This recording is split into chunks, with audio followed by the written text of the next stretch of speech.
বিসমিল্লাহির রহমানির রহিম।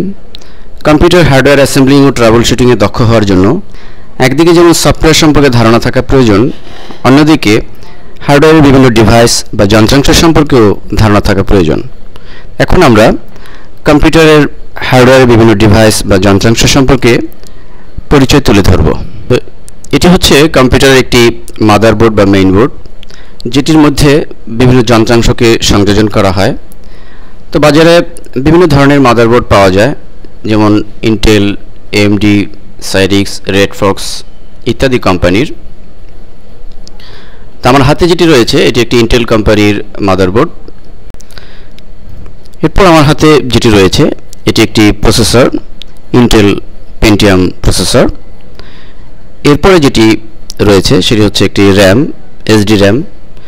বাজারে বিভিন্ন ধরনের র্যামও পাওয়া যায়।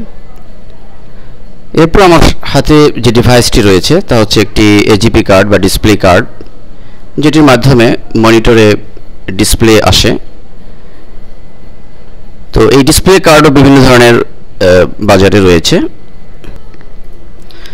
এরপরে যে ডিভাইসটি সম্পর্কে আমরা জানছি সেটি হচ্ছে একটি হার্ড ডিস্ক। আমার হাতে যে হার্ড ডিস্কটি রয়েছে এটি একটি স্ক্যাজি হার্ড ডিস্ক। বাজারে সাধারণত দু ধরনের হার্ড ডিস্ক পাওয়া যায়, একটি আইডি আর একটি স্ক্যাজি। এটি একটি আইডি হার্ড ডিস্ক, ম্যাক্সটর, এবং এই হার্ড ডিস্কও বিভিন্ন কোম্পানির হয়ে থাকে, যেমন ম্যাক্সটর, কোয়ান্টাম, সিগেট ইত্যাদি। এটি একটি ফ্লপি ড্রাইভ। ফ্লপির মাধ্যমে ডাটা ইনপুট এবং আউটপুটের জন্য এই ড্রাইভটি ব্যবহার হয়। এরপর আমার হাতে যেটি রয়েছে এটি একটি সিডি ড্রাইভ। সিডি চালানোর জন্য সিডি ড্রাইভ ব্যবহৃত হয়ে থাকে, আর ফ্লপি ব্যবহারের জন্য ফ্লপি ড্রাইভ ব্যবহৃত হয়ে থাকে।